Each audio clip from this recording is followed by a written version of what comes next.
Risk हमें तलाश करता है, जो हमारे नसीब में है वो चल कर आएगा और जो नसीब में नहीं है वो आकर भी चला जाएगा। बिस्मिल्लाहिर्रहमानिर्रहीम। मैं हूँ उम्मे अहमद। आज की वीडियो बहुत खास होने वाली है, प्लीज इसको आखिर तक देखिएगा। और अगर आपने चैनल को सब्सक्राइब नहीं किया तो जल्दी से इसे सब्सक्राइब कर ले, बेल नोटिफिकेशन को ऑल पे कर दें ताकि आने वाली हर नई वीडियो आप तक बर वक्त पहुँचती रहे। जज़ाकल्लाह।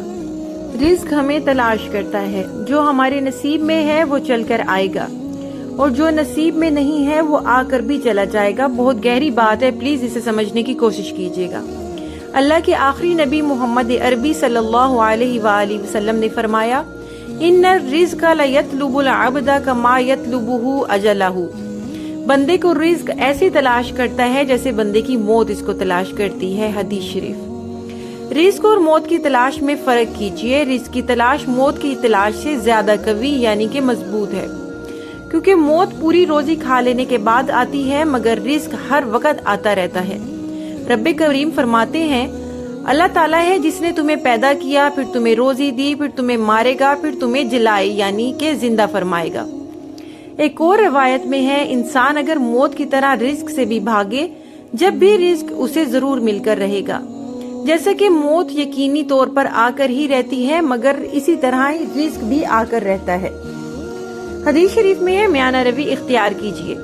इल्लामा अब्दुल रऊफ मनावी अलैहि रहमतुल्लाह अलैहि काफी फरमाते हैं, रिस्क के लिए हर वक्त एहतमाम में लगे रहने और इसकी ज्यादती की जुस्तजू में लगे रहने का नतीजा सिर्फ और सिर्फ दिलों का अल्लाह अज़्ज़ जल की जानिब से गाफिल हो जाना है। लिहाजा अल्लाह अज़्ज़ जल से डरो और रिस्क की तलब में म्याना रवी इख्तियार करो। मौत की तलाश मना है। हकीमुल उम्मत मुफ्ती अहमद यार खान अलैहि रहमतुल्लाह अलैहि फरमाते हैं, मकसद ये है कि मौत को तुम तलाश करो या ना करो, बहरहाल तुम्हें पहुंचेगी। यूं ही तुम रिस्क तलाश करो या ना करो, जरूर पहुंचेगा। हाँ, रिस्क की तलाश सुन्नत है, मौत की तलाश ममनू है, मगर हैं दोनों यकीनी और हतमी। बरादराने यूसुफ अलैहिस्सलाम रिस्क की तलाश में मिस्र गए थे।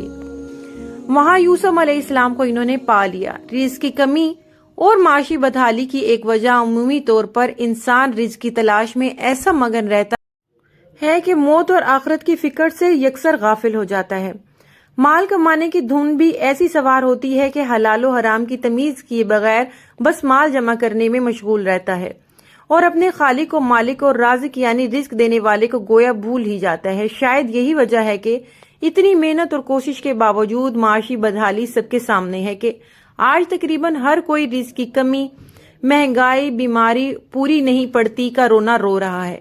ए काश मुसलमान रिस्क हासिल करने के लिए कोशिश करने के साथ साथ अहकाम इलाही का भी ख्याल रखते तो आज इनका हाल इससे बहुत मुख्तलिफ होता। इबरत की निगाह से इस हदीस को पढ़िए। दुनिया की फिक्र मोहताजी लाती है। ताजदार रिसालत माह नबूवत सल्लल्लाहु अलैहि वसल्लम ने इरशाद फरमाया, जिसे आखिरत की फिक्र हो अल्लाह ताला इसका दिल गनी कर देता है, इसके बिखरे हुए कामों को जमा कर देता है और दुनिया इसके पास जलील होकर आती है। और जिसे दुनिया की फिक्र हो अल्लाह ताला मोहताजी इसकी दोनों आंखों के सामने कर देता है, इसके जमा शुदा कामों को मुंतशिर कर देता है। हालांकि दुनिया से माल भी इसे इतना ही मिलेगा जितना इसके लिए मुकद्दर है। याद रखिए, जो हमारे नसीब में है वो चल कर आएगा और जो नसीब में नहीं है वो आकर भी चला जाएगा। बहुत गहरी बात है, इसको अपनी जिंदगी के साथ बांध लीजिए। वीडियो पसंद आए तो प्लीज मेरे चैनल उम्मे अरहम को सब्सक्राइब करना ना भूलें, बेल नोटिफिकेशन को ऑल पे कर दें। इंशाल्लाह अच्छी अच्छी वीडियोस शेयर करती रहूंगी। जज़ाकल्लाह।